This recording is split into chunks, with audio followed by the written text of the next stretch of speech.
আজকে একটা নতুন ধরনের পরোটা রেসিপি নিয়ে এসেছি।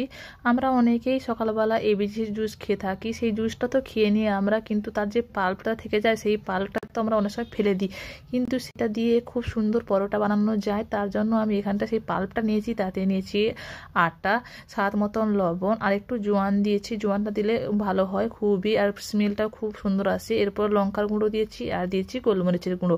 গোলমরিচের গুঁড়ো দেওয়ার পর সবগুলো ভালো করে একটু মিশিয়ে নিতে হবে। আগে থেকে জল দিব না, কারণ পাল্পে অনেকটা জল থাকে, তাই ভালো করে মিশিয়ে নেব আগে। তারপর কম কম করে জল দিয়ে আমি ভালো করে একটা ডো তৈরি করে নেব, স্মুথ একটা ডো তৈরি করে নেব। আমি এখানটা বেশি শক্ত করব না, যেভাবে আমরা রুটি বা পরোটা বানাই সেইভাবে একটা ডো তৈরি করে নেব।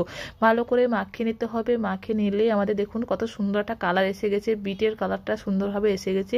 আমরা অনেকেই ফেলে দিই এবিসি জুস খাওয়ার পর, কিন্তু সেটা দিয়েও যে সুন্দর পরোটা বানানো যায় আমি আপনাদেরকে দেখিয়ে দিচ্ছি। সুন্দরভাবে সেটাকে না ফেলে দিয়ে আপনারা পরোটা বানিয়ে নিতে পারেন। এরপর মাখানোর পর সেটাকে তেল একটু ঘষে নিয়ে আমি রেখে দেবো আধ ঘন্টা মতো রেস্টে। আধ ঘন্টা পর আমি আবারও একটু মাখিয়ে নেব ভালো করে।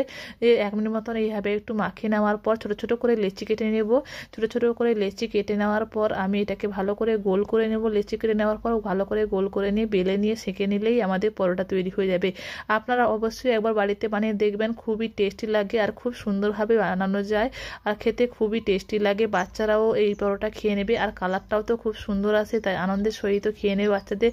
বড় থেকে বাচ্চা সবারই ভালো লাগে। আর আপনারা স্কুলে টিফিনেও এটাকে ব্যবহার করতে পারেন, খুবই হেলদিও হয় আর খুবই টেস্টি হয়।